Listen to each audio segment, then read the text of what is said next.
Hi guys, tara samahan niyo ako mamalengke sa Langihan Public Market. Isa yon sa malaking public market dito sa Butuan City. At saka pagkakaalam ko, dun yung pagsaka ng mga isda. Tapos mga farmers market. Saka kung ikaw ay nagtitipid, dun ka dapat mamalengke kasi sobrang mura talaga. Hindi naman sa talagang sobrang mura, pero syempre pag compare mo sa iba, lalo na pag nasa mall, mas makakatipid ka talaga. Halos every week kami pupunta dun sa market na yun kasi pag pumupunta kami doon, binibili na namin lahat ng kung anong kailangan namin. Tulad ng mga gulay, isda, minsan may karne. Pero usually yung mga karne binibili namin sa mall kasi walang tiwala si Afam. So ayan, pagpasok natin sa wet market, ayan yung bubungat sa'yo, banya-banyerang isda. Mura lang, pero yung mga isda kasi na binibili ko is yung mga malalaking isda. Alam mo yun, yung naka-slice kasi hindi mahilig or hindi sanay kumain sila Afam na may maraming tinik-tinik na isda. So pag mga ganyang klaseng isda, mga bangus, mga galunggong, ano-ano pa dyan. Usually yan yung kinakain namin ng mga anak ko kasi sanay naman na kami doon tsaka mas masarap yun. Tapos pag sila Afam, binibili ko ibang klaseng isda. So hahanapin natin yung isdang yun dahil medyo pricey. Of course, tapos alam mo yun lang yung isda na kinakain nila. Maliban sa tuna, may ano pa tawag doon, tangigi ba yun?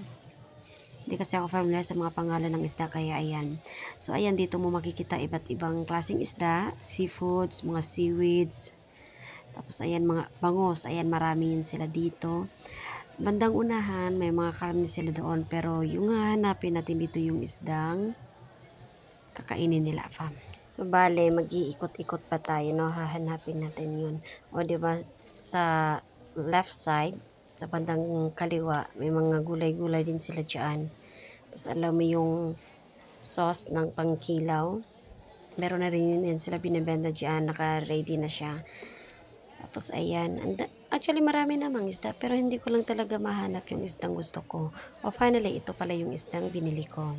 Ito, tumingin-tingin muna ako sa unahan kung meron pa pero wala. Ayan, yan na yung binili ko, 2 slice na ganyan. Yung malaki. Ayan, half kilo rin yun, no? So ayan, nakahanap na tayo ng isda. Nakabili na ako ng 2 slice. Tapos next natin is pupunta tayo sa farmers market. Yung palengke nila nasa kabilang side kung saan nagbebenta sila ng mga gulay, mga prutas, tapos yung mga potato crops, ganun-ganun, mga kung ano-ano pang mga rekadas dyan. Dito nila yung nasa kabilang side. So, magkaiba lang yung building ng wet market nila sa dry market. So, ayan, malapit sa Pure Gold. Tapos, katabi ng Pure Gold is yung bus terminal. Yan, pumasok na ako sa market.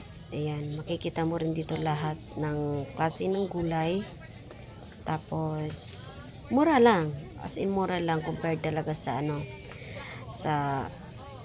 sa limited market, tsaka doon sa mga malls. Kasi yung mga paninda dito, halos times 2, times 3 doon sa presyo sa mall. Tapos, syempre, mag-iikot tayo, maghahanap tayo ng mura at saka fresh pa ng gulay.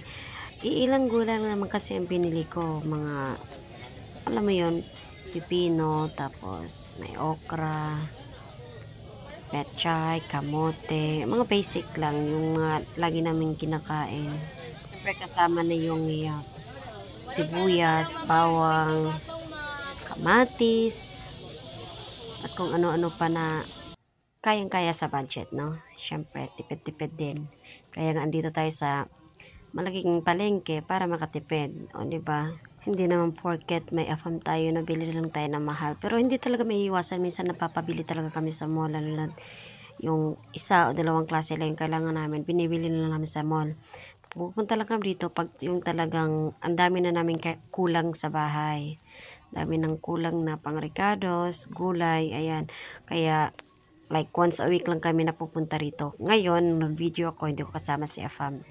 Tsaka minsan kasi mas masarap pamili ng, alam mo yung solo. Kasi pagkasama ko siya, ang daming reklamo. Hindi naman sa reklamo. Mabilis kasi ako maglakad. Mabilis ako maghanap. Tapos gusto niya, pag nahinto kami sa isang tindahan, dyan na namin bibilin lahat. Hindi naman ako ganoon. Pag namili ako, pag may nakita akong mura, bibilhin ko yan siya. Tapos, dilipat na naman ako sa ibang tindahan. Alam mo yung gano'n, naghahanap talaga ako ng makakatipid ako. Once a week nga lang tayo magtipid, di ba? O, tapos, ayan, nag-iikot-ikot pa ako dyan. Naghahanap ako ng kamote. Kasi doon sa una kong binibilhan, 50 pesos per kilo yung kamote. Tapos nung one day, napadaan ako rito, may nakita ako 25 per kilo lang. O so, diba, ang laki ng tipid. So, ayan, nakahanap ako dito banda, 25 pesos per kilo lang ng kamote. So, bumili lang ako ng 1 kilong kamote. Ayan, tapos pagkatapos ko bumili, ayan, papunta na ako ng sakayan ng mga tricycle papuntang Eminville kasi sa Eminville kami. Alam mo yung banda dyan, mga ukay-ukayan dyan lahat. Oh, ayan, 'di ba?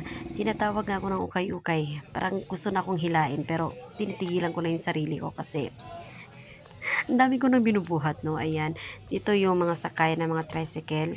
Yang pula or orange, may mga signage naman diyan. So, thank you for watching.